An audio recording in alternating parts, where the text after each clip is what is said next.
잘 좀 해봐. 좀 해봐요, 신동엽처럼. 자, 콜라가 아니라 이거 오렌지 아니에요? 자, 왜 이렇게 못해? 신동엽처럼 좀 해봐. 땀이 많아서. 힘이 없어. 힘이 없어. 자, 다음 이슈는 MBC입니다. 아이고. 청량감이 있는 게 아니에요. MBC. 이미 해외 순방 전부터 전용기 탑승 배제. 그런데 언론계는 이게 언론 탄압이다라고 이제 들고 일어났죠. 지금 순방이 끝났는데도 이 후폭풍이 있습니다.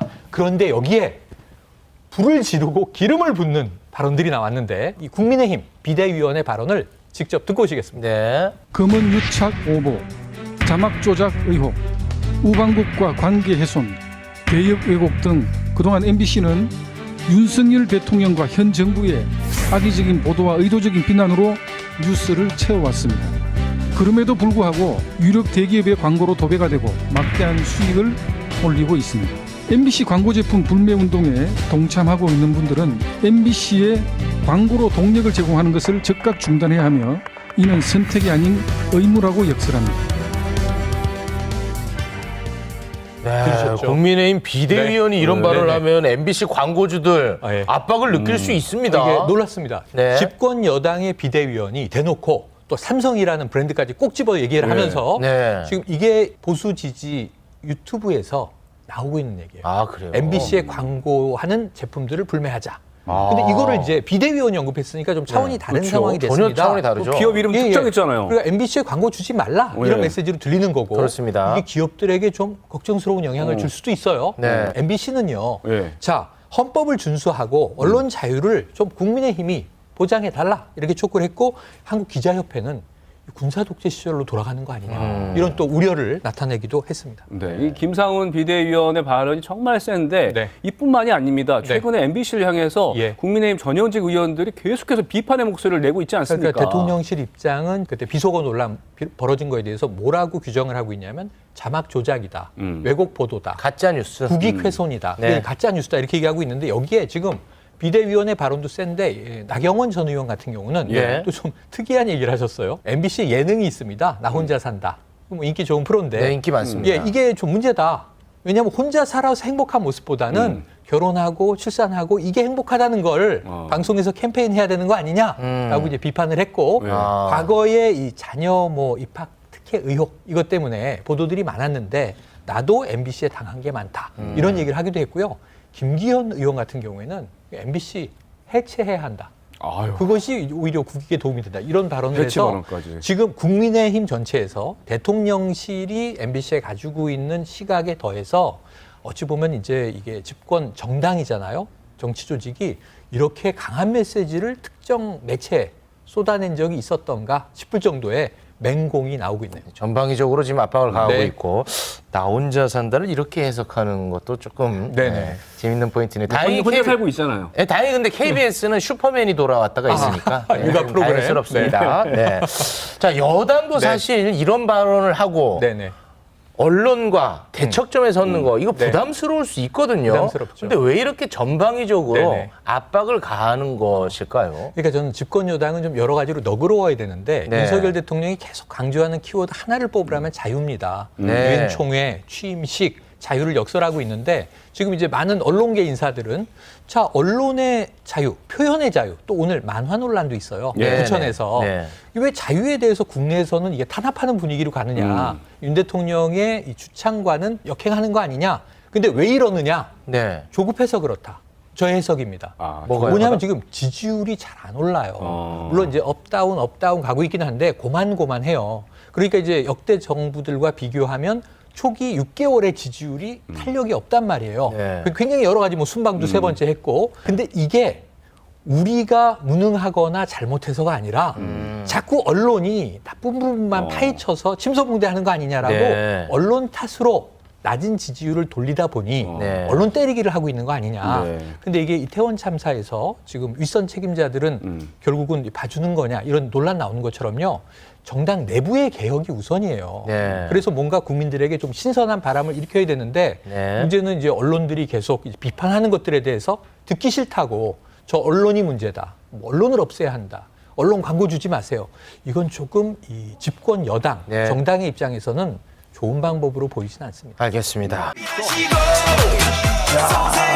이렇게 꽉꽉 눌러져 있어. 본연의 힘이 이거 열어봐요 한번. 네. 이분입니다. 아, 예. 익숙한 분일까요? 누구죠? 오늘 한국에 왔습니다. 네. 자, 사우디의 왕세자예요. 무함마드 빈 살만. 별명이 있습니다. 미스터 에브리띵. 모든 거 다 갖고 있어요. 아. 자, 자산이요. 비공식적이긴 하지만 세계에서 제일 부자 그럼 만수르잖아요. 네. 네. 10배 더 많습니다. 아, 만수르보다 예. 부자예요? 우리 돈으로 무려 2,854억도 많은데 조. 네. 조. 2,854조. 와, 그뿐만 아니라 왕세자잖아요. 네. 앞으로 이제 왕위 계승도 바라보는 실권자이면서 총리고요. 그리고 이제 사우디 하면 석유잖아요.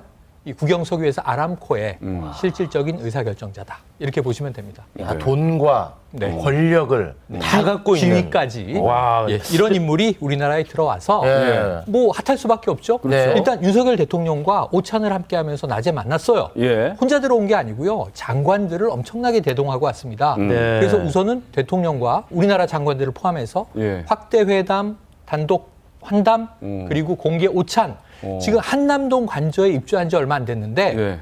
외빈 1호입니다, 지금. 앞서 사진 보니까 재계 인사들도 총출동했네요. 그리고 나서 예. 재계 인사들을 만나는데 삼성 이재용 부회장 오늘 재판이 있었는데 불출석을 하면서까지 만난 거고요. 네. 다들 뭐 발벗고 어마어마하죠. 나서고 있는 그런 상황입니다. 네. 이게 말이죠. 예. 납득이 안 돼요. 24시간을 안 머뭅니다. 우리나라에 왔다가 또 일본으로 금방 아, 건너가거든요. 잠깐 있다 가는 거예요? 예, 예. 뭐 하루가 24시간이 안 돼요. 네. 네. 그런데 특급 호텔 예. 하루 투숙하는데 2,200만 원짜리 스위트룸을 포함하여 어. 객실 400개를 400개요? 2주 동안 빌려놨어요. 2주 예. 동안. 아, 잠깐 있다 가는데. 네, 본인은 와. 잠깐 있다 가는데 어. 뭐 좀 더 남아 있는 이제 사람들이 있을 수 있지만 와. 400개의 객실을 2주 동안 빌렸다. 이거 어마어마한 거고요. 예. 경호를 해야 되는데 네. 자, 우리 사우디가 요구하는 수준의 경호를 좀 해주십시오. 국내에서 1개 업체가 이거 맡을 수 없는 거예요.